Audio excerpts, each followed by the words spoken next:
डर मुझे भी लगा फासला देखकर, पर मैं बढ़ता गया रास्ता देखकर। खुद ब खुद मेरे नजदीक आती गई मेरी मंजिल, मेरा हौसला देखकर। नमस्कार, स्वागत है आप सभी का इस खास पेशकश में। मैं हूं प्रीति सिंह और आज बात ऐसे ही हौसलों की जिन्होंने सफर में मिलने वाली चुनौतियों से, ठोकरों से हार नहीं मानी। देश के सबसे प्रतिष्ठित और चुनौतीपूर्ण एग्जाम में से एक संघ लोक सेवा आयोग यानी यूपीएससी, एक ऐसी परीक्षा जिसे दुनिया की सबसे चैलेंजिंग परीक्षा में से एक माना जाता है। अपने एक्सटेंसिव सिलेबस, इंटेंस कंपटीशन और रिगरस सिलेक्शन प्रोसेस के चलते ये सिर्फ चैलेंजिंग और एक तरह से one of the toughest competition तो है ही, ये एक ऐसी परीक्षा है जिसे पास करना न सिर्फ कई युवाओं के लिए बल्कि उनके परिवार वालों के लिए भी एक बहुत बड़ा सपना होता है, एक बहुत बड़ा एस्पिरेशनल गोल होता है। हर साल लाखों अभ्यर्थियों को पछाड़कर कुछ ही युवा इसे क्रैक करने में कामयाबी हासिल कर पाते हैं और वो लोगों के लिए प्रेरणा और मिसाल बनकर सामने आते हैं। और ऐसे ही 3 खास नाम, टॉप 10 में से 3 टॉपर्स आज हमारे साथ इस खास पेशकश में जुड़ रहे हैं, जिनसे हम जानेंगे कि कैसे इन टॉपर्स ने की परीक्षा की तैयारी और किन चुनौतियों को पार करके पूरा किया अपना सपना। हमारे साथ हैं यूपीएससी सीएससी रैंक 1 शक्ति दुबे। शक्ति, बहुत बहुत स्वागत है आपका, शुक्रिया सनसद टीवी के साथ जुड़ने के लिए। साथ ही हमारे साथ हैं यूपीएससी सीएससी रैंक 4 शाहमर्गी चिराग, जो कि हमारे साथ जुड़ रही हैं। शाहमर्गी चिराग, आपका भी बहुत बहुत स्वागत है। साथ ही हमारे साथ UPSC CSC rank 9 Aditya Vikram Agrawal studio में जुड़े हुए हैं। आदित्य, बहुत बहुत स्वागत है आपका भी, शुक्रिया सनसद टीवी के साथ जुड़ने के लिए। और इस बार आपको बता दें कि टॉप 5 में 3 महिलाएं हैं और टॉप 10 में 5 महिलाओं ने परचम लहराया है, जिनमें से 2 आज हमारे साथ जुड़ी हुई हैं। और ये वो चेहरे हैं जो किसी परिचय का मोहताज आज के समय में नहीं है, लेकिन इनकी कामयाबी के पीछे की जो कहानी है वो अलग अलग बैकग्राउंड दिखाती है। इनके अपने स्ट्रगल्स हैं, अपने कुछ यूनिक रास्ते हैं, अपना अलग सफर है और इन्हीं की जुबानी हम जानेंगे कि आखिर ये रास्ता, इस सफर उन्होंने कैसे तय किया। और एक तरह से अगर मैं गलत नहीं हूं तो ये कोइंसिडेंस भी है कि आप तीनों का ही ये 5वां अटेम्प्ट था। जी, तो 5वां अटेम्प्ट था, 4 बार। ऐसा क्या हुआ? क्या उससे सीख मिली या उसे फेलियर के तौर पर देखा? बहुत कुछ समझेंगे। शक्ति, मैं जानती हूँ कि तब से आप इस बात को जवाब देते देते मुझे लग रहा है काफी बार जवाब दिया, लेकिन मेरे दर्शकों के लिए एक बार फिर जी। 4 अटेम्प्ट हो गए थे, 5वां अटेम्प्ट जी। जब रिजल्ट के लिए चेक करने के लिए क्लिक किया, क्या लगा था, क्या सोचा था? पहले तो मुझे मेरा रोल नंबर याद नहीं था, सो मैं सोच रही थी रोल नंबर सर्च करते हैं, then I will just go for searching it. तो मैंने अपना रोल नंबर निकालने की कोशिश कर रही थी, तब तक मुझे अपना नाम दिखा। मुझे लगा शायद मैं किसी एक बीच के पेज पे हूँ, बिकॉज आई नेवर, मतलब मुझे नहीं उम्मीद थी कि शायद ये पहला ही पेज है। फिर मैंने स्क्रॉल करके साइड में देखा, वहाँ 1 लिखा हुआ था। उस वक्त मुझे कॉल आया तो कहा गया कि शक्ति कैसा रहा, तो मैंने कहा मेरा नाम रैंक 1 के सामने लिखा है, मुझे लग रहा है ये फेक पीडीएफ है। तो फिर मुझे कहा गया नहीं, आप अपना रोल नंबर क्रॉस वेरीफाई कीजिए। और उससे फिर मुझे फाइनली विश्वास हुआ कि वो मेरा ही नाम था और 5-6 सालों की ये जो मेहनत थी वो फाइनली सक्सेसफुल हो चुकी है। कौन था उस समय आपके आसपास? मैं यहाँ पे एक्चुअली अभी वर्क करती हूँ एक इंस्टीट्यूट के साथ, तो मैं यहाँ अकेले ही रह रही थी पीजी में, गर्ल्स पीजी में। तो मैं अकेले अपने रूम में बंद सुबह से, क्योंकि पता था आज रिजल्ट आने वाला है, सो बहुत डरी हुई थी और बहुत बार ये सोच रही थी क्या हुआ अगर पिछली बार की तरह इस बार भी नाम नहीं हुआ लिस्ट में। तो मैं अकेले ही थी उस वक्त। तो वो जो एक मोमेंट है वो मेरा, वो शायद लाइफ टाइम मेरे साथ रह जाएगा। जिस वक्त कोई नहीं था, अकेली मैं थी, एक मोमेंट पे हार रही थी और दूसरे ही मोमेंट पे मैंने फिर जीत देखी। थोड़ा सा और गहराई में जाइए।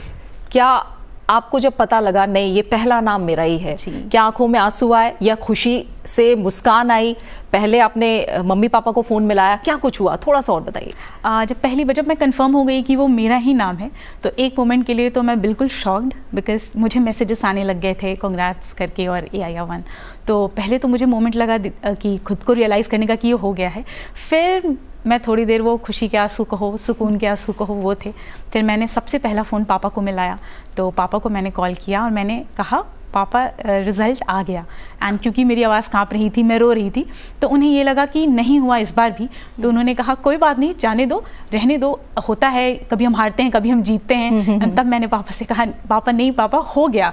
तो इसलिए हो गया मतलब, तो मैंने कहा इस बार क्लियर हो गया एग्जाम और रैंक 1 है। तो तब मैंने पापा को बताया था। बिल्कुल जी। तो सोचिए कितना खुशनुमा वो पल रहा होगा शक्ति के लिए, उनके परिवार वालों के लिए, उनके दोस्तों के लिए।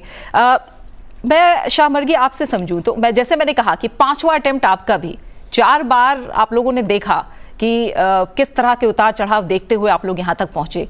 आपका पहला रिएक्शन क्या था? कभी सोचा था कि टॉप 5 में मेरा नाम होगा? मैम जैसे शक्ति ने कहा, आई लाइक टू से कि फीलिंग सिमिलर ही होती है, एंजाइटी बिल्कुल होती है, जैसे सारे एस्पिरेंट्स को होती है वैसे वैसे ही जो टॉप में आते हैं उनको भी होती है। और मैं बहुत एंग्शियस थी क्योंकि रिजल्ट आने वाला था, वो चल चुका था कि कभी भी आ सकता है अब। तो मैंने मेरे एक क्लोज फ्रेंड को फोन किया कि आप प्लीज आ जाइए, ये एंजाइटी अब मुझसे हैंडल नहीं होगी, बहुत ज्यादा एंजाइटी है। एंड जब एज शक्ति ऑल्सो मेंशन कि जब मैंने पीडीएफ देखी और फर्स्ट पेज पे मेरा नाम देखा तो मुझे लगा ये फेक है, क्योंकि ये नहीं हो सकता। लिस्ट में नाम आना अलग चीज होती है और टॉप 5 में या टॉप 10 में या टॉप 50 में भी आना बहुत बहुत ही अलग चीज होती है। तो वो जब मैंने नाम देखा तो पहले खुशी के बदले रिलीफ था कि ये प्रोसेस अब हमारे लिए अच्छी तरह से सक्सेसफुली कंप्लीट हो चुका है। बिल्कुल। तो जैसा अभी शामर्गी ने भी कहा कि एक सफलता पाना अलग बात है आदित्य, लेकिन टॉप 10 में जगह बनाना अपने आप में बहुत बड़ी बात है। इस बार भी करीब करीब 10 लाख लोग थे जिन्होंने अप्लाई किया, करीब 5.25 लाख लोग जो प्रीलिम्स के लिए बैठे। उसके बाद हमने देखा किस तरह से वो आंकड़ा 30,000 के अंदर होता हुआ करते करते फिर 2,000 और आखिर में 1,009 लोगों का सिलेक्शन। आपका रिएक्शन क्या था और आपने क्या सोचा था 5वें अटेम्प्ट में? हाँ, मैंने एक्चुअली 3rd और 4th अटेम्प्ट में भी इंटरव्यू दिया था, तो तब मेरा नहीं हुआ था। 4th अटेम्प्ट में तो मैंने काफ़ी मेहनत की थी, तो जब रिज़ल्ट अच्छा नहीं आया था 4th अटेम्प्ट में तो मैं काफ़ी रोया था और उसके बाद मैंने उम्मीद छोड़ दी थी और मैंने भगवान से कहा था कि अब जो होगा ठीक है, 5वें अटेम्प्ट में अच्छा हुआ तो अच्छी बात है, नहीं हुआ तो भी अच्छी बात है। लेकिन जिस दिन रिज़ल्ट आने वाला था उस दिन एंग्जाइटी तो हो ही जाती है। मैंने अपने 2 दोस्तों को बुलाया हुआ था, परिवार के साथ सब बैठे थे। मैंने कहा था मैं रिज़ल्ट नहीं देखूंगा, जब रिज़ल्ट आएगा आप ही देखना, बता देना। तो जब रिज़ल्ट आया, दोस्त ने देखा, कोने में जाके देखा, वो चिल्लाने लगा, तो समझ में आ गया था हो तो गया है। लेकिन जब उसने कहा कि AIR 9 आया है तब सब लोग चिल्लाने लगे। लेकिन एक बार वही जैसे इन्होंने कहा कि लगा फेक PDF तो नहीं है, फिर 3-4 और PDF देखा, सही PDF था, रोल नंबर मैच किया, फिर काफ़ी चिल्लाए, काफ़ी खुश हुए, रोए कि चलो ये संघर्ष हमारा अब ख़त्म हुआ है और अब हम बन गए हैं जो हमने सोचा था इतने सालों से बनने के लिए। बिल्कुल। और आपके बारे में अगर मैं कहूँ 5वां अटेम्प्ट आपने कहीं ना कहीं सोच लिया था कि ये आखिरी बार है मैं ट्राई कर रहा हूँ, ऐसा कुछ मन में आया था क्या? नहीं, ये मैंने कभी नहीं सोचा था। मैंने सोचा था कि मैं 6 अटेम्प्ट अपने पूरे करूँगा, क्योंकि परिवार वालों ने हमेशा साथ दिया है। उन्होंने कहा है कि कभी पीछे मुड़ना ही नहीं है, कभी रुकना ही नहीं है, चलते रहो, आगे बढ़ते रहो, 6 अटेम्प्ट पूरे करो, भगवान ने जो दिया है देंगे, आगे चलते रहेंगे। देश सेवा करनी है, वो एक नहीं तो दूसरे तरीके से करेंगे ही करेंगे। बिल्कुल। शक्ति, वो कौन सा मोमेंट था, क्योंकि बायोकेमिस्ट्री की पढ़ाई करना, उसके बाद UPSC के लिए आना, वो कौन सा मोमेंट था जब मन में ये बात आई कि नहीं मुझे UPSC की तैयारी करनी है? अगर मैं अपनी बात करूं तो ये सपना तो पापा का था, क्योंकि पापा पुलिस डिपार्टमेंट में काम करते हैं यूपी पुलिस के साथ। तो वो सपना बहुत ही बचपन में कभी उन्होंने देखा था, बट नॉर्मल स्टूडेंट्स की तरह हम भी जब 11th-12th में बात आई स्ट्रीम चूज़ करने की, तो मेरा सपना था कि मैं डॉक्टर बनूंगी। तो मैंने बायो की स्ट्रीम चूज़ करी। साथ साथ मैं प्रिपेयर कर रही थी इलाहाबाद यूनिवर्सिटी में जब मैंने एडमिशन लिया स्नातक में। तो उस वक्त तक यही था कि शायद या तो रिसर्च में जाना है या तो मेडिकल फील्ड में जाना है। एंड उसी की तरह मैंने मेहनत की, गोल्ड मेडल भी मैंने हासिल किया इलाहाबाद यूनिवर्सिटी से। सिमिलरली मैं बनारस हिंदू यूनिवर्सिटी गई। जब मैं वहाँ गई तो हमारा 6 मंथ का डिजर्टेशन वर्क होता है, जहाँ हमें रिसर्च, प्रॉपर एक रिसर्च एटमॉस्फेयर दिया जाता है। जब मैं वो काम कर रही थी एंड उस वक्त ही के टॉपर्स थे कुछ जो न्यूज़ में आए, जिनके बारे में मैंने पढ़ा, तो ये 2 जब इंसिडेंट साथ साथ हुए, वो एक मोमेंट था जब मुझे इस एग्ज़ाम के बारे में बहुत ही क्लोजली पता चला। फिर मैंने रिसर्च शुरू करी कि क्या जॉब प्रोफाइल है, क्या इसमें अपॉर्चुनिटीज़ मिलती हैं। एंड तब मुझे समझ आया कि अगर मैं साइंस स्ट्रीम में जाती हूँ, डेफिनेटली वो लोग भी देश की सेवा ही कर रहे हैं, उसमें ही कंट्रीब्यूट कर रहे हैं, बट वो एक बहुत ही स्पेसिफिक फील्ड है जिसमें वो काम कर रहे हैं। और UPSC के थ्रू जो हमें अपॉर्चुनिटी मिलती है वो बहुत ही डाइवर्स है। तो तब मैंने मन बनाया कि इस एग्ज़ाम को देकर तो देखेंगे, अपनी पूरी कोशिश करेंगे, पूरी मेहनत से। तो इस तरीके से UPSC का डिसीजन लिया गया था। बिल्कुल। शामर्गी, आप कंप्यूटर इंजीनियरिंग करते करते आपने भी कहीं ना कहीं UPSC के बारे में सोचा, और कहीं अगर मैं गलत नहीं हूँ तो आपने बहुत बाद में आके नहीं, कहीं ना कहीं स्कूलिंग जब पूरी हो रही थी उसके बाद ही आपने मन बना लिया था कि मुझे UPSC परीक्षा पास करनी है। क्या सोचा था, क्या कुछ चल रहा था मन में, और कब वो ख्याल आया कि नहीं मुझे इस फील्ड में जाना ही जाना है? मैम एक्चुअली मैं यहाँ पे थोड़ा सा करेक्शन करना चाहूँगी कि मुझे कॉलेज के 2nd ईयर में पता चला कि एग्जामिनेशन, UPSC का एग्जामिनेशन सिविल सर्विसेज का होता क्या है, also civil service as a career path क्या होता है और इसके अंदर क्या चीज़ें हम कर सकते हैं एज अ सिविल सर्वेंट। मुझे एक फ्रेंड ने इस चीज़ से इंट्रोड्यूस करवाया था एंड उसके बाद जैसे मैम ने कहा कि मैंने अपनी रिसर्च की कि सिविल सर्वेंट बन के क्या क्या किया जा सकता है। And coming from an IT background I understand कि वो एक बूम अभी चल रहा है जहाँ पे IT बहुत डेवलप कर रहा है, लेकिन जैसे स्पेसिफिकली मैं कंट्रीब्यूट कर सकती हूँ जब अगर मैं IT में होती एज अ सिविल सर्वेंट में बहुत चीज़ों में मैं बहुत सेक्टर्स में कंट्रीब्यूट कर सकती हूँ और बहुत लोगों की लाइफ में कहीं ना कहीं एक डायरेक्ट इम्पैक्ट लाने की मेरी कोशिश भी रह सकती है और मैं ये रिस्पॉन्सिबिलिटी भी मुझे मिल सकती है। तो जब मुझे ये समझ में आया कि ये जो डाइवर्सिटी है वो कितनी हद तक सोसाइटी को इम्पैक्ट कर सकती है, तब वो मेरा मोटिवेशन बना to pursue civil services as a career. बिल्कुल। और आदित्य, आपके बारे में बात करें तो आपने तो शायद 4 सरकारी नौकरी छोड़ी हैं। 1 महीने पहले ही आपका assistant section officer central secretariat का रिजल्ट आया था, वो आपने पास किया। तो आपके जर्नी में क्या कुछ चल रहा था और कब डिसाइड किया आपने कि नहीं मुझे कॉर्पोरेट जगत भी छोड़ना है, ये सारी सरकारी नौकरी छोड़नी है, UPSC जाना है? जी, तो कॉलेज के बाद मेरा प्लेसमेंट टाटा मोटर्स में हो गया था। तो मैं वहाँ जॉब कर रहा था पंतनगर में, जहाँ पर हम छोटे ट्रक्स बनाते थे। तो मुझे जॉब सेटिस्फेक्शन वहाँ उतना नहीं मिल रहा था। तब मेरी जर्नी स्टार्ट हुई UPSC की। जब मैंने इसके बारे में जाना तो मैंने देखा कि ऐसी फील्ड है जिसमें जॉब सेटिस्फेक्शन बहुत ज़्यादा है। मैंने कुछ इंटरेक्शन किया अपने सीनियर्स के साथ, तो उन्होंने बताया कि यहाँ पर आपको बहुत ज़्यादा फील्ड्स में काम करने को मौका मिलेगा, ज़मीनी स्तर पर काम करने को मौका मिलेगा। तब इसकी तरफ मैंने रुख किया। फिर 2 अटैम्प्ट देने के बाद जब मेरा प्रीलिम्स भी नहीं हो रहा था, तब थोड़ा सा हताश हुआ, थोड़ा नाराज़ हुआ कि शायद मैंने गलती कर दी है वो जॉब छोड़ के। तो मैंने सोचा कि मुझे अब दूसरे एग्ज़ाम्स भी देने चाहिए, क्योंकि क्या होता है कि एक बार अपनी फील्ड छोड़ देते हैं, जैसे मैं मैकेनिकल इंजीनियर था, तो फील्ड वापस से जाना थोड़ा मुश्किल हो जाता है जब आप एक लंबा गैप ले लेते हैं। तब मैंने सभी एग्ज़ाम जितने भी मुझे दिखे मैंने सब देने स्टार्ट किए, क्योंकि इंजीनियरिंग बैकग्राउंड था, हमारी रीजनिंग मैथ्स थोड़ी अच्छी होती है। और GS में क्योंकि UPSC की तैयारी कर रहा था, तब मुझे बैंकिंग की जॉब मिली, PNB में PO की जॉब मिली, अभी जैसे आपने कहा ASO की जॉब मिली है मुझे फ़िलहाल। तो बट मैंने उन्हें ज्वाइन नहीं किया, क्योंकि हमेशा से सच्चा प्यार तो यही था कि एक UPSC क्लियर करके और ग्रुप ए सर्विसेज में आना है, और वहाँ पे मुझे एक बहुत ही बड़ा एरिया मिलेगा काम करने के लिए। तो मैं थोड़ा सा उनको रोक के रखता था जॉब्स को, मैं एक्सटेंशन मांगता था किसी तरीके से कि मिल जाए। फिर वो नहीं मिल पाती थी तो मुझे छोड़नी पड़ती थी वो जॉब बिना ज्वाइन किए। बट एंड में हो गया मेरा। हो सकता था मैं शायद ASO इस बार ज्वाइन कर लेता, बट इट्स ऑल गुड। अब मैं खुश हूँ काफ़ी। बिल्कुल। तो सफ़र अभी और रौनक भरा है और बहुत कुछ करना है आगे। शक्ति, आप लोग की जो जर्नी रही 5 अटेम्प्ट की, जब मैं बात करूँ, बहुत ऐसी चीज़ें हैं जिससे तमाम लोग, तमाम एस्पिरेंट्स सीख सकते हैं।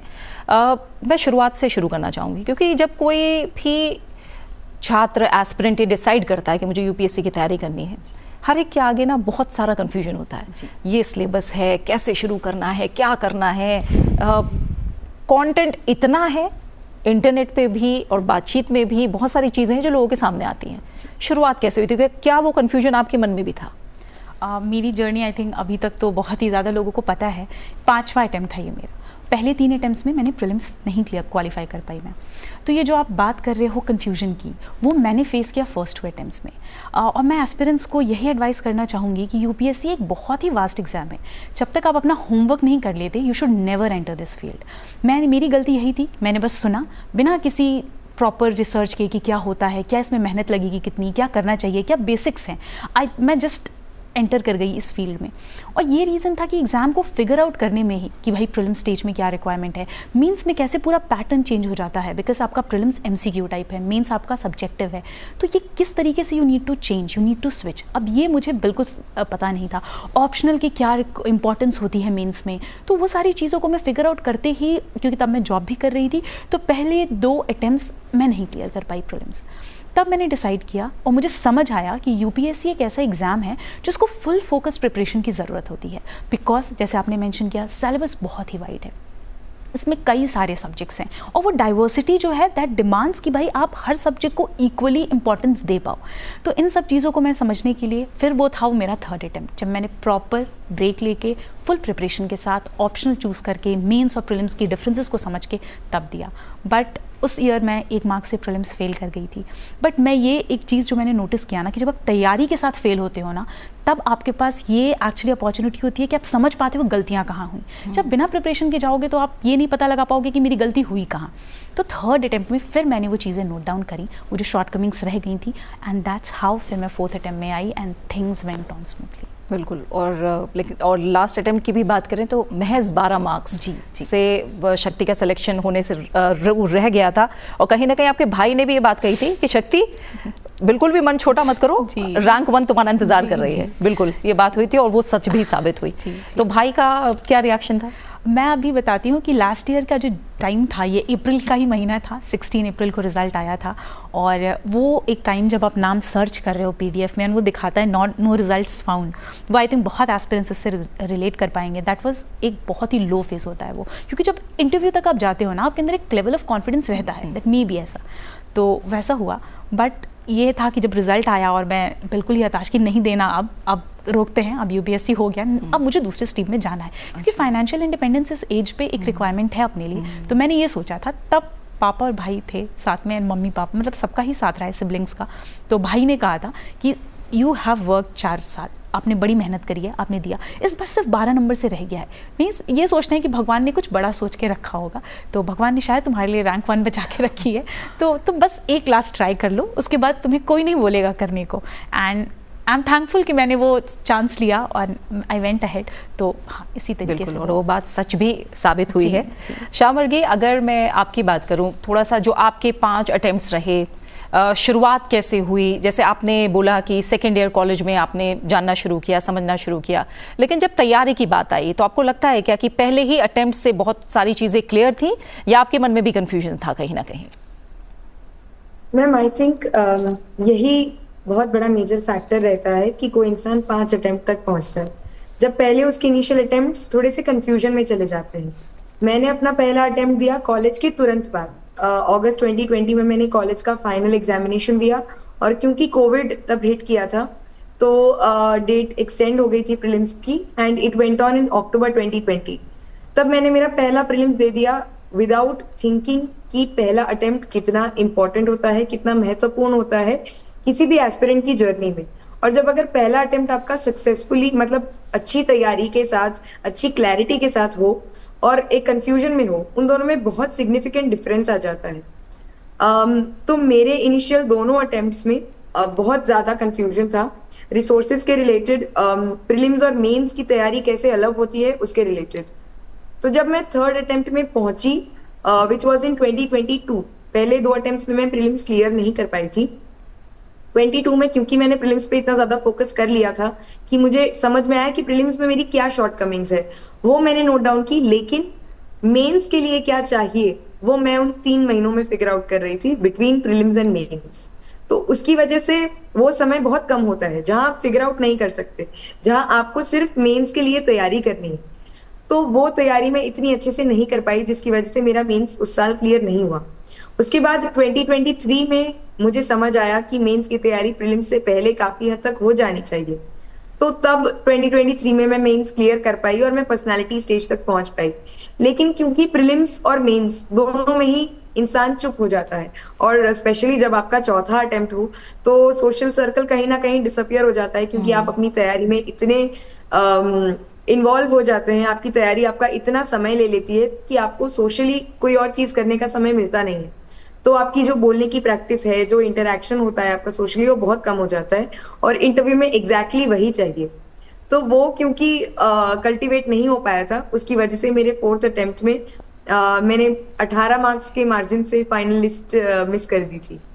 और फिर एक एक करके हर एक स्टेज की शॉर्टकमिंग्स हर एक नेक्स्ट अटेम्प्ट में इम्प्रूव करके फाइनली इस साल 5th अटेम्प्ट में सिलेक्शन हो पाया। बिल्कुल। और अगर आदित्य आपकी बात करें, क्या ये कन्फ्यूजन वाली बात जो मैं कह रही हूँ, जो ज़्यादातर लोग होती है, स्टार्टिंग में आपके सामने भी ऐसा कुछ था? हाँ, ऐसा हुआ था शुरू के 2 अटेम्प्ट्स में, क्योंकि मैंने गाइडेंस भी ज़्यादा नहीं ली थी। मैंने सोचा था कि जैसे हमारे इंजीनियरिंग के एग्ज़ाम्स होते थे, IIT NITs के होते थे, तो मैं भी उसी तरीके से खुद से पढ़ के कर दूंगा। बट गाइडेंस की कमी की वजह से मेरे पहले 2 अटेम्प्ट्स नहीं हो पाए, फिर थोड़ी गाइडेंस मिलने लगी। थर्ड अटेम्प्ट में जब मैंने इंटरव्यू दिया तो मेरा एक पीयर ग्रुप काफ़ी अच्छा बना, जहाँ पर मेरे साथ में इंटरव्यू कुछ दे रहे थे मेरी सिटी से, बाद में उनका सिलेक्शन हो गया मेरे से पहले, तब उन्होंने मुझे गाइडेंस देना स्टार्ट किया। आज के टाइम पे वो IAS हैं। फिर गाइडेंस अच्छे से मिली, कुछ चीज़ें समझ में आई, कैसे दोनों को अलग अलग कर सकते हैं, प्रीलिम्स की और मेंस की प्रिपरेशन को। इंटरव्यू में हेल्प मिली, तो फिर उस वजह से फिर मैं 5th अटैम्प्ट तक अपना क्लियर हो गया था। ठीक है, तो अब जल्दी जल्दी बहुत सारी बातें क्योंकि जाननी है। आपने बताया कि किस तरह का कन्फ्यूजन था, बहुत सारी चीज़ें हैं जो क्लियर करके अगर आगे बढ़ें तो एस्पिरेंट्स को फ़ायदा हो सकता है। सबसे बड़ी बात आती है रूटीन को लेकर। लोग ये नहीं समझ पाते रूटीन कैसे करना है।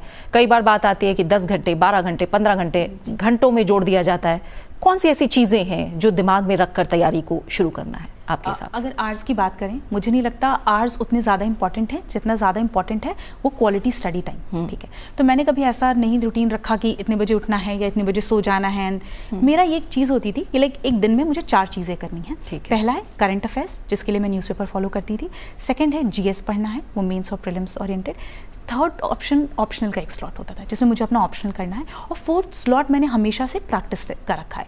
अगर प्रीलिम्स आ रहा है तो उस वक्त मैं MCQ सॉल्व कर रही हूँ, मेंस आ रहा है तो उस वक्त मैं उस दौरान मैं आंसर राइटिंग करती थी। तो ये 4 चीज़ें बैलेंस थी जो एक दिन में प्रॉपर होनी चाहिए थी। कभी 8 घंटे पढ़ाई हुई है, कभी 10 घंटे पढ़ाई हुई है, एग्जाम के पास तो 12 घंटे भी मैंने पढ़ाई करी है। कभी कभी ऐसा भी हुआ कि मैंने 3 घंटे पढ़ाई करी है। क्योंकि UPSC की जो ये जर्नी है, इनिशियली आप बहुत एंथुजियास्टिक होते हो जब आप आते हो इस प्रिपरेशन में, तो उस वक्त आपके पास इतनी स्टैमिना एनर्जी भी होती है कि आप पढ़ ले जा रहे हो। अभी जब 5th अटेम्प्ट तक आप आते हो, एक तो पहली बात जो वो बैकग्राउंड नॉलेज है वो आपके पास ऑलरेडी है, आपको बस कुछ बेसिक चीज़ों पे यू हैव टू वर्क। तो वहाँ पे धीरे धीरे time it has like reduced. Most important चीज़ जो मैं बोलना चाहूँगी वो है ब्रेक्स। आई थिंक बच्चों को ये लगता है कि घंटे, 10 घंटे, 12 घंटे कंटिन्यूसली पढ़ना होता है। हमारा ह्यूमन ब्रेन इतना केपेबल नहीं है कि हम इतना ओवरफ्लड कर लें। सो हर 15-20 दिन पे मैं हाफ डे का ब्रेक रखती थी कि जैसे आज सिर्फ 4 घंटे पढ़ना है, रिमेनिंग 4-5 घंटे मैं अपने लिए फ्री रखूँगी। सो ये एक प्रॉपर बैलेंस और मिक्स्ड था एक प्लान जो मैंने फॉलो किया। बिल्कुल। श्यामल जी, आपकी क्या स्ट्रैटेजी रही है? अगर रूटीन को लेकर बात करें तो उसमें आपके लिए क्या बड़ी बातें रही, क्या इंपॉर्टेंट रहा जिस पर आपने ध्यान दिया? मैम, इनिशियल अटेम्प्ट में जैसे मैंने 8 से 10 घंटे डेडिकेट करने चाहे, नॉट बिकॉज कि 8 से 10 घंटे या 12 घंटे पढ़ना ही चाहिए, पर क्योंकि नॉलेज इतना ज़्यादा है कि, और उस समय बिल्कुल नॉलेज नहीं होता, तो जब स्क्रैच से आप कोई चीज़ शुरू कर रहे हो तो आपको ज़्यादा टाइम लगेगा वो चीज़ अंडरस्टैंड करने में, समझने में, उसे एनालाइज करने में कि उसका महत्व कितना है और कितना नहीं। तो शुरू में 2020 और 2021 में मेरे रूटीन में जनरली प्रीलिम्स पे फोकस ज़्यादा रहता था, क्योंकि जैसे मैंने बताया कि मेंस का मुझे इतना अच्छा आइडिया नहीं था कि कैसे क्या पेपर्स को आंसर राइटिंग कितनी अच्छे से, कितना टाइम देना चाहिए उसे, तो वो सारी चीज़ें मैं थोड़ा फिगर आउट नहीं कर पाई थी। इसलिए पहले 2 अटेम्प्ट्स में मुझे 8 से 10 घंटे मैं ट्राई करती थी कि मैं कर पाऊँ। उसके बाद धीरे धीरे समय पढ़ने से आंसर राइटिंग पे शिफ्ट होने लगा, और उसके बाद इंटरव्यू के समय पे वो डिस्कशंस में शिफ्ट होने लगा। तो UPSC की जर्नी के साथ जो मेरा समय बीता था वो काफ़ी था, लेकिन जो एक्टिविटीज़ थी वो पहले प्रीलिम्स के क्वेश्चन सॉल्व करने से, आंसर राइटिंग करने से, फिर डिस्कशंस में तब्दील हो गई। और दूसरी चीज़ जो मैं मेंशन करना चाहूँगी कि जब भी हम कंसिस्टेंसी की बात करते हैं या ऐसा बताते हैं कि 8 से 10 घंटे पढ़ा, उसका मतलब ये नहीं होता कि 365 दिन हम 8 से 10 घंटे पढ़ पाते थे।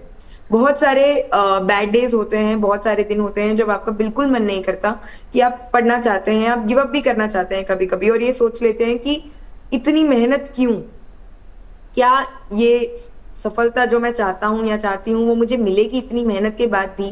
तो ऐसे बैड डेज काफ़ी होते हैं, और मेरे साथ भी वो बहुत थे, लेकिन बस मैं यही कोशिश करती थी कि वो जितना समय है उसे मैं कम कर पाऊँ, खुद को रेजुविनेट करूं, चाहे किसी दोस्तों से बात कर लूं, फैमिली के साथ कहीं बाहर चली जाऊं, अपने मेंटोर से कुछ गाइडेंस ले लूं, और उसके बाद फिर से मैं पढ़ाई अपनी शुरू कर पाऊं और अपने टारगेट्स जो मैंने सेट किए हैं उसे अचीव करूं। बिल्कुल। और आदित्य, आपकी रूटीन की अगर बात करें, स्ट्रैटेजी की बात करें, कैसे आपने बांटा समय को? रूटीन मेरा यही था, जब मैंने अपनी जॉब छोड़ी थी टाटा मोटर्स में, तो मैंने ये सोचा था कि मैं जॉब छोड़ नहीं रहा हूँ, मैं बस एक नई जॉब ले रहा हूँ, वो है पढ़ने की। तो मैं उसको उसी रूटीन की तरह रखता था कि मैं अपना 8 साढ़े 8 के आसपास लाइब्रेरी पहुँच जाना है, और शाम तक जैसे हम जॉब करते हैं कि 9 to 5 वाली जॉब है, उसी तरीके से मैं भी शाम को 6-7 बजे तक लाइब्रेरी में बैठता था। बीच में एक लंच ब्रेक ले लिया, मॉर्निंग में एक थोड़ा सा टी ब्रेक ले लिया, इवनिंग टी ब्रेक ले लिया, थोड़ा बीच में दोस्तों से बात कर ली, और अपना रूटीन के साथ पढ़ते रहे। तो यही मेरा रूटीन रहता था कि 8 से 9 घंटे अब दिन में निकाल लेंगे। और वही जैसा बताया शक्ति जी ने भी कि हम पढ़ते रहते, जैसे प्रीलिम्स आए तो प्रीलिम्स पे ज़्यादा फोकस किया, मेंस आए तो आंसर राइटिंग पे थोड़ा ज़्यादा फोकस किया, इंटरव्यू आया तो इंटरव्यू की प्रैक्टिस करने लगे। तो यही मेरा रूटीन रहा है। ठीक है, अब सबसे बड़ी बात आती है कोचिंग को लेकर। बहुत सारे लोग हैं जो कोचिंग नहीं करना चाहते, सेल्फ स्टडी करना चाहते हैं, उसके पीछे कारण भी बहुत से होते हैं। कोचिंग कितनी ज़रूरी है, या सेल्फ स्टडी सेल्फ प्रिपरेशन से ही यूपीएससी का सपना साकार किया जा सकता है? ये बहुत सारे फैक्टर्स पे डिपेंड करता है। जैसे मेरा था कि मैं नॉन ह्यूमैनिटीज़ बैकग्राउंड से आती हूँ, ऐसे किसी इंसान के साथ मैं टच में भी नहीं थी जिसने कभी प्रिपरेशन करी हो या दिया हो, तो मेरे लिए टोटली न्यू फील्ड था। तो मुझे लगा कि मुझे गाइडेंस की ज़रूरत है और इसलिए मैंने फाउंडेशन कोर्स ज्वाइन करा था। बात अगर मैं कहूँ कि ज़रूरी है या नहीं, तो वही अब ये डिपेंड करता है। अगर आपका बैकग्राउंड है सब्जेक्ट में तो आई थिंक सेल्फ स्टडी से भी हो जाता है। अगर आपको कोई गाइडेंस देने वाला है, थोड़ी बहुत अगर कहीं आप फंस रहे हो, आपको कोई समझाने वाला है, तो आई थिंक इस केस में बिना कोचिंग के भी चीज़ें सॉल्व हो सकती हैं। स्पेसिफिकली कोविड के बाद अगर देखा जाए, बहुत से फ्री ऑनलाइन रिसोर्सेज अवेलेबल हैं यूट्यूब वगैरह पे, जहाँ पे बहुत सारे चैनल्स हैं जो फ्रीली पढ़ा रहे हैं। बट फिर अब वहाँ पे एक इशू आ जाता है क्रेडिबिलिटी का, बिकॉज चैनल्स कैसे हैं, क्या जो पढ़ा रहे हैं उनके पास वो रिक्वायर्ड नॉलेज है या नहीं है। तो बहुत सारे फैक्टर्स हैं। ये टाइल से अगर डिटर्मिनेशन है तो even self study would help you.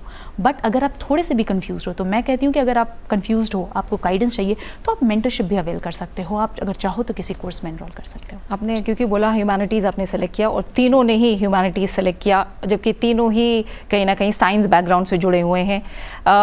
इसको लेकर भी क्या कुछ मिथ्स हैं जो आप तोड़ना चाहोगे, या कुछ बातें हैं जो सच में सही हैं? क्या ह्यूमैनिटीज़ लेकर लोग ज़्यादा आसानी से सफलता प्राप्त कर सकते हैं, या फिर ज़्यादा मेहनत करनी पड़ती है? क्या ऐसी बातें हैं जो आप बताना चाहोगे इसे लेकर? मैं तो ये कहूँगी कि यूपीएससी एक ऐसा फील्ड है जो इतना बैलेंस्ड है। यहाँ पे आप कभी नहीं कह सकते हो किसी एक स्पेसिफिक स्ट्रीम का फोटे है। ह्यूमैनिटीज़ है, इक्वली बैलेंस्ड है आपका साइंस एंड टेक्नोलॉजी। सीसैट में इक्वली आपका रीजनिंग, क्वांट एप्टीट्यूड भी चेक हो रहा है। तो आई थिंक ये बहुत ही बैलेंस्ड तरीके से एग्जाम को रखा गया है।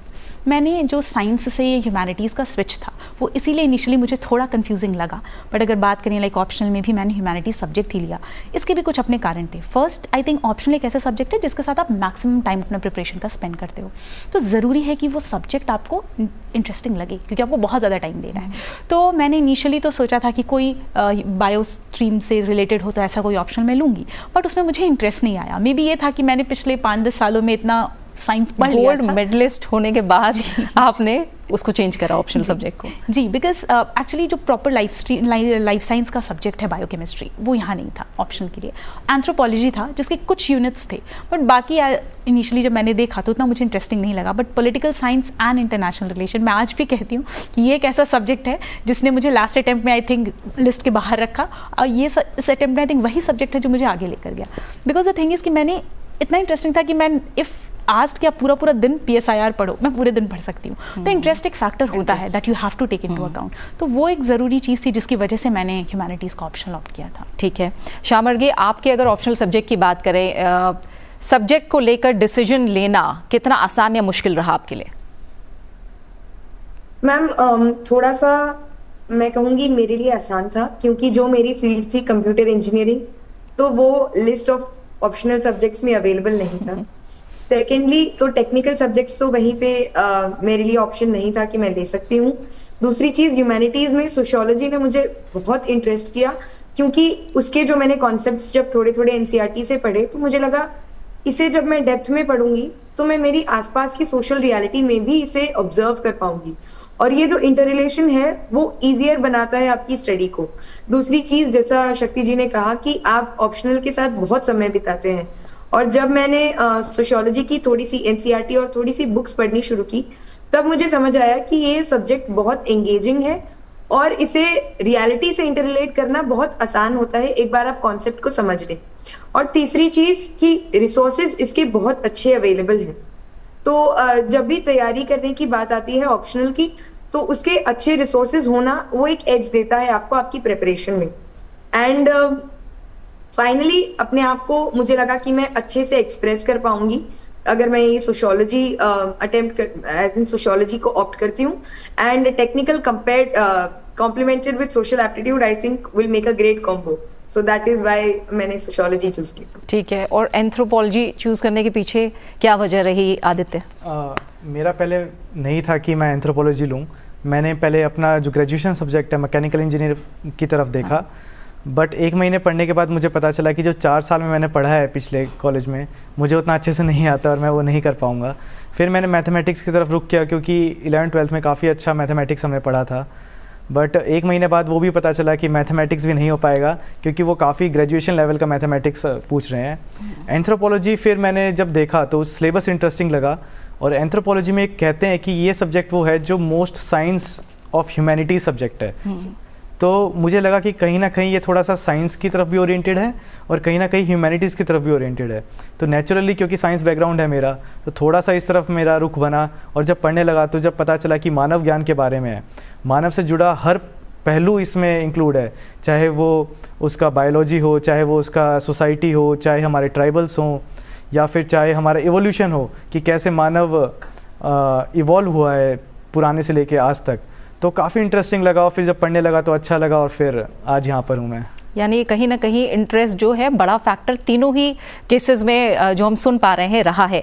शक्ति, इसके बाद अगर मैं बात करूं, जैसे आपने कोचिंग को लेकर बात की थी कि ठीक है, जिन्हें लगता है ज़रूरत है उनको ज़रूर करनी चाहिए। एक मौका ऐसा आया था जो मैं देख पा रही हूँ, आपका मॉक इंटरव्यू था, और जो पैनलिस्ट थे उन्होंने ये कहा था कि ऐसा कैंडिडेट हमने अब तक नहीं देखा, और आपकी आंखों में आंसू भी आए थे उस समय। वो थोड़ा सा एक्सपीरियंस आप बताएंगे, और क्या उसके बाद आपका कॉन्फिडेंस बढ़ा था या क्या चल रहा था मन में? जी हाँ, वो एक टाइम था जब लास्ट ईयर का फेलियर रहा है मेरे साथ। मैंने देखे हैं बहुत सारे फेलियर्स। तो जब आप ऐसे इस प्रिपरेशन में क्या होता है ना कि आप प्रॉपरली अलोन हो जाते हो, like you are in a close circle. आपके पास बहुत लिमिटेड लोग हैं जिनसे आप इंटरैक्ट कर रहे हो, एंड दैट इज़ वाई क्या हुआ कि जब मैं वहाँ पहुँची और वहाँ मुझे जब पहली बार अप्रिसिएशन मिला ना, like we have not seen a candidate like you, तो वो एक ऐसे ना, वो एक होप उसको कह सकते हैं, वो एक उम्मीद कि शायद ओके मुझसे हो सकता है ये, क्योंकि तब तक तो ये सपना था, आज ये रियलिटी है जिसे मैं जी रही हूँ। बट अब भी मैं पीछे मुड़ के देखती हूँ तो मुझे लगता है हाँ, अभी जस्ट 20 सेकंड के पहले तक ये मेरे लिए सपना ही था। जब उन्होंने मुझसे ऐसा कहा तो वो इमोशंस जो थे इतने साल के कि okay I wanted to hear this, कि कोई तो मुझे ये बोले, पेरेंट्स के अलावा कोई बाहर से वैलिडेशन मिला नहीं, तो एक वो था। बाहर निकली तो जी हाँ, उसने कॉन्फिडेंस तो प्रॉपर बूस्ट किया था कि चलो ठीक है, मीन्स मैं प्रेजेंटेबल हूँ, नॉलेज प्रॉपर है, बैलेंस्ड आंसर्स हैं, तो जो इंटरव्यू में रिक्वायरमेंट है वो शायद मैं मीट कर पाऊँ। तो वो एक थोड़ा सा game changing plus emotional moment रहा था इन माई जर्नी। बिल्कुल। और शक्ति, इसके बाद मैं चाहूँगी अगर आप थोड़े से और टिप्स दे पाएँ, जो भी ये 5 अटेम्प्ट की जर्नी रही है, क्या करना है, क्या नहीं करना है? अगर आई थिंक इस एग्ज़ाम में क्या करना है ये सब बता रहे हैं, क्या नहीं करना है कुछ चीज़ें हैं जो बहुत इंपॉर्टेंट है। पहली चीज़ जो मुझसे गलती हुई कि सिलेबस को बिना समझे properly I stepped into the preparation, तो ये गलती तो नहीं करनी है। पहले सिलेबस उठाएं, मेंस का बहुत ही डिटेल सिलेबस यूपीएससी ने दिया है, हमें ये देखना चाहिए। उससे ये पता चलता है क्या पढ़ना है। अब आता है सवाल कितना पढ़ना है। जैसे अगर मैं एग्जांपल दूं, पॉलिटी में फंडामेंटल राइट्स एक टॉपिक है, फंडामेंटल राइट्स पे एक बुक भी हो सकती है, आप एक आर्टिकल पे एक बुक लिख सकते हैं। तो हमें कितना रिक्वायरमेंट है उसके लिए प्रीवियस ईयर क्वेश्चंस देखो। तो सिलेबस बताता है क्या पढ़ना है, प्रीवियस ईयर क्वेश्चन बताते हैं कितना पढ़ना है, कितना रिक्वायरमेंट है। ये 2 चीज़ों के बाद तीसरी चीज़ आती है बेसिक्स, एंड बेसिक्स के लिए आई थिंक एनसीईआरटी से बेहतर कुछ नहीं है। अब मैं ये बिल्कुल नहीं कहती कि 6 से 12 की सारी एनसीईआरटी पढ़नी है, कुछ स्पेसिफिक कुछ बेसिक्स हैं जिनको आपको रेफर करना है, बहुत ही limited number of standard books. क्योंकि आई थिंक एक मुझसे जो गलती हुई कि वो मैं बहुत सोर्सेज को रेफर करती थी। अब जिस सब्जेक्ट से डर लग रहा है, जैसे हिस्ट्री वीक है तो हिस्ट्री के लिए मैंने कम से कम 10 किताबें पढ़ ली हैं। आप उसको कंसोलिडेट नहीं कर पाओगे, आप उसको रिवाइज नहीं कर पाओगे, तो अल्टीमेटली उस नॉलेज का कोई यूज़ नहीं है। तो ये भी मैं कहूँगी कि बहुत ही मिनिमम बुक लिस्ट रखो। आई थिंक पढ़ने से ज़्यादा इंपॉर्टेंट एक रिपीटेड रिविजन स्लॉट, कि हर 10 दिन बाद, 10 दिन नहीं तो 20 दिन बाद मैं 1-2 दिन का स्लॉट, कि पिछले 20 दिन में जो पढ़ा उसको मैं रिवाइज करके उस पर एक टेस्ट सॉल्व करके और तब मैं आगे बढ़ूँ। तो ये कुछ चीज़ें हैं जो मुझे लगती हैं रिक्वायर्ड हैं इस फील्ड में। ठीक है शाह मर्गे, आप अपनी तरफ से क्या बताएंगी? आपका एक्सपीरियंस क्या कहता है, क्या करना है एस्पिरेंट्स को और क्या नहीं करना है? मैम, क्या करना है के लिए मैं बस एक चीज कहना चाहूंगी कि जब आप हार्ड वर्क कर रहे हैं तब आपको अपनी वैल्यू रिजल्ट्स के साथ नहीं जोड़नी। अगर रिजल्ट अच्छा नहीं आ रहा है या आपने जो सोचा था वो नहीं आ रहा है, उसका मतलब ये नहीं है कि आपकी जो एफर्ट्स हैं या आपकी जो हार्डवर्क है वो वेस्ट हुआ है। वो वेस्ट नहीं हुआ है, कहीं ना कहीं आपको उसमें इम्प्रूवमेंट करने की जरूरत है, और बस आपका रिजल्ट आपको यही दिखाने की कोशिश कर रहा है। तो जब भी रिजल्ट आपका अच्छा ना आए तो आपके पोटेंशियल पे शक ना करें। जो डोंट्स है वो मैं बताना चाहूंगी कि स्टैटिक को इग्नोर ना करें, क्योंकि करंट अफेयर्स बहुत ज़्यादा है और बहुत विविधता है उसके रिसोर्सेज की। तो जब भी एस्पिरेंट्स होते हैं वो देखते हैं कि बहुत सारी जगहों से बहुत सारा मटेरियल है, उनको लगता है कि हमारा ये रह गया वो रह गया, और इस फोमो में वो बहुत सारे रिसोर्सेज देख लेते हैं, पढ़ लेते हैं, पर एक एक बार एक एक रिसोर्स को करना एग्जाम में मदद नहीं करता। तो मुझे लगता है कि एक या दो रिसोर्सेज जो भी आप डिसाइड करें उस पर अडिग रहें और उस पर भरोसा रखें। तीसरी चीज, बहुत सारे एस्पिरेंट्स अपनी खुद की नोट्स बनाते हैं। तो जब आप अपनी खुद की नोट्स बनाते हैं, आपने कुछ सोच के, आपने अपना मन लगा के, चिंतन करके ये नोट्स बनाई है कि आपके लिए क्या जरूरी है। तो अपनी नोट्स पे भरोसा रखें कि आपने अच्छी ही नोट्स बनाई है। लास्ट मोमेंट पे किसी और की नोट्स, किसी और का मटेरियल रेफर करने की कोशिश ना करें। और फाइनली मैं कहना चाहूंगी कि जब भी जिस भी एग्जाम में आप जाएं, चाहे वो प्रीलिम्स, मेंस या इंटरव्यू, कोई भी स्टेज हो, अपना कॉन्फिडेंस और अपना काम डिमीनर लेके जाएं, क्योंकि वो एक गेम चेंजर बन सकता है, स्पेशली उन लोगों के लिए जो अपने 3rd, 4th, 5th अटेम्प्ट में है। मैं समझ सकती हूँ कि प्रेशर बिल्ड हो जाता है, लेकिन उन चंद घंटों में आप इस प्रेशर को हैंडल करें और इसे एग्जामिनेशन हॉल के बाहर छोड़ के आने की कोशिश कीजिए। ठीक है। और आदित्य, आप क्या बताएंगे डूज एंड डोंट्स? मैं तो ये कहूँगा कि शक्ति जी ने और शाह मार्गी जी ने काफ़ी कुछ बता दिया है, बट एक या दो डूज जो मैं बताना चाहूँगा, मेडिटेशन का साथ कभी मत छोड़िए। जैसे शाह मार्गी जी ने भी बताया कि काम डिमीनर चाहिए, जब आप अटेम्प्ट कर रहे हैं तो एक मन शांत चाहिए, तभी हो पाएगा। तो मेडिटेशन अगर आप करते रहेंगे लंबे टाइम तक, 15 मिनट डेली दीजिए, करते रहिए, 1-2 साल में आपका मन शांत हो जाएगा। और मैं कहूँगा कि जब आपको वो कॉन्फिडेंस अपने आप ही आने लगेगा कि आप इस एग्ज़ाम को कर पाएंगे। ठीक है। तो मेडिटेशन की बात की, कहीं ना कहीं मेंटल हेल्थ की भी बात होगी। बहुत सारे ऐसे पल आए होंगे ज़ाहिर तौर पर जब लगा होगा नहीं हो सकता या छोड़ देना चाहिए। ऐसे में कैसे वापसी की जाए? फैमिली का, दोस्तों का, ग्रुप का कितना बड़ा रोल है? और जो कहा जाता है ना कि बिल्कुल अपने आप को अकेला कर लेना है, ये कितना बड़ा मिथ है? मेंटल हेल्थ एक बहुत इंपॉर्टेंट रोल प्ले करेगा आपकी पूरी जर्नी में, बिकॉज अगर आप मेंटली काम नहीं हैं, ठीक है, आप एंग्शियस हैं, डिप्रेस्ड हैं, तो आपकी एफिशिएंसी और प्रोडक्टिविटी भी उतनी ज़्यादा होती नहीं है। बहुत ही लो फेजेस हमने देखे हैं कि लंबी जर्नी है, बट इस पूरे लाइक की जो जर्नी थी ना, इसमें आई थिंक खुद से ट्रू रहना बहुत ज़रूरी है। ये मम्मी ने मुझे बहुत बचपन में कहा था, मुझे अभी याद आता है कि दुनिया से झूठ बोलना, खुद से नहीं। तो जब मैं फेल हुई फर्स्ट 2 अटेम्प्ट्स में, तो मैं बहुत परेशान कि नहीं हो रहा है, एंड देन तभी मम्मी ने कहा कि खुद से पूछो क्या उतनी मेहनत करी थी जो रिक्वायर्ड थी। तो वो आई थिंक एक खुद से सच बोलना है ना, तो वो आप जब आप खुद से इंटरैक्ट करते हो तो आपको लगता है, आपको पता है आप कर सकते हो या नहीं, आपको पता है आपके अंदर कमियां क्या हैं, गलतियां क्या हैं। तो एक इंट्रोस्पेक्शन वाली जो बात है वो मुझे लगती है थोड़ी है। दूसरा तो मैं पेरेंट्स का और फैमिली का सपोर्ट के बारे में कैन नॉट से मोर। पापा, मम्मी, भाई, बहन, they have been there like my strongest pillar. मैं ड्यूरिंग दिस प्रिपरेशन काफ़ी क्लोज मैं हो गई थी, जैसे अभी आपने कहा, that's a myth I will say, क्योंकि तब आप क्या करते हो ना, आप एक प्रेशर ले लेते हो अपने आप पे, एंड देन उन्हीं लोगों के पास वापस जाना बहुत ऑकवर्ड हो जाता है कुछ सालों के बाद। आपको फ्रेंड्स का, फैमिली का सपोर्ट बहुत रिक्वायर्ड है। मेरे लिए फैमिली थी, बहुत ही कम फ्रेंड्स हैं, बट जो थे उन्होंने प्रॉपर और पूरा साथ दिया इस जर्नी में। UPSC में थे वो भी, तो इसलिए कभी ये नहीं हुआ कि वो समझ नहीं रहे हैं कि मेरी क्या प्रॉब्लम्स हैं या मेरी क्या रिक्वायरमेंट्स हैं। तो ये चीज़ें रही हैं।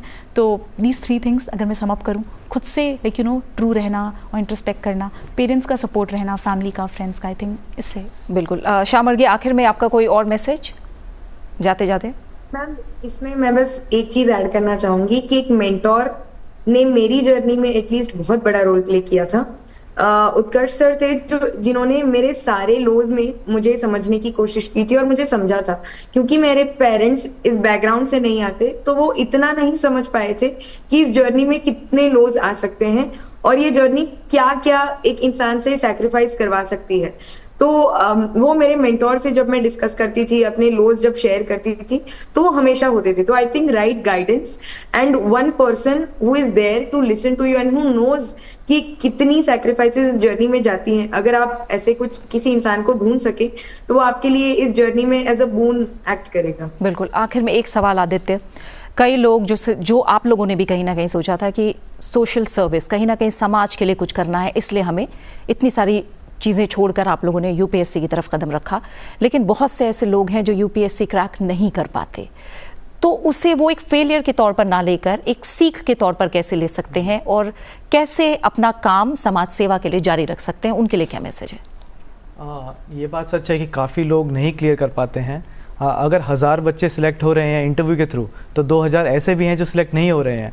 मैं ये नहीं कहूँगा कि वो हमसे बिल्कुल भी कम कैपेबल हैं, वो इक्वली कैपेबल हैं। बस मैं ये कहूँगा कि ऐसा हुआ है, स्टार्स अलाइन मैं कह देता हूँ, कई बार हुए हैं कि हमारा हो गया उनका नहीं हुआ है, बट वो किसी भी तरीके से कम कैपेबल नहीं है। देश सेवा करने का या फिर पब्लिक सर्विस करने के बहुत सारे माध्यम हैं, और यूपीएससी की परीक्षा अगर किसी ने अच्छे से की है और अच्छे से पढ़ाई की है तो वो इतना कैपेबल हो चुका है कि वो अगर किसी भी फील्ड में जाता है तो वो अपना बहुत ही अच्छा एक कंट्रीब्यूशन दे पाएगा। और मैं ये भी कहना चाहूँगा कि इवन दो अगर आप यूपीएससी की तैयारी नहीं भी कर रहे हैं, तो यदि आप जर्नलिस्ट हैं, यदि आप सीए हैं, डॉक्टर हैं, अगर आप अकाउंटेंट हैं, कुछ भी हैं, अपनी फील्ड में अगर आप एक्सेल कर जाते हैं और उसको अच्छी तरीके से करते हैं तो मैं कहूँगा वही एक सच्चा देश प्रेमी और सच्ची देश सेवा कर रहा है। बिल्कुल, और तमाम बातें और हो सकती हैं लेकिन समय की थोड़ी सी बंदिश होती है। शक्ति, बहुत बहुत शुक्रिया आपका। आदित्य, आपका भी बहुत बहुत शुक्रिया।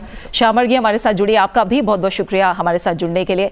जाहिर है एक सिविल सेवक बनने का सफ़र कठिन और चुनौतीपूर्ण ज़रूर है, लेकिन उतना ही रिवॉर्डिंग भी है। हार्ड वर्क के साथ ही राइट गाइडेंस बहुत ज़रूरी है, और जो लोग इस परीक्षा में सफलता नहीं भी पा पाते उनके सामने भी अवसरों का समंदर है जिसके ज़रिए वो देश और समाज के लिए बहुत काम कर सकते हैं। बस इसे गहराई से समझने की ज़रूरत है। कहते हैं ना कि अच्छा मुसाफिर बन जाऊंगा, चलता रहूंगा पथ पर, चलने में माहिर बन जाऊंगा, या तो मंजिल मिल जाएगी या अच्छा मुसाफिर बन जाऊंगा। तो हमारी तरफ से सभी को बहुत बहुत शुभकामनाएं, और आगे भी आपका जो करियर है वो बहुत ब्राइट रहे, आप लोगों से तमाम लोगों को प्रेरणा मिलती रहे। बहुत बहुत शुक्रिया आप सबका। अपना अच्छे से ख्याल रखिए और मुझे दीजिए इजाज़त। नमस्कार।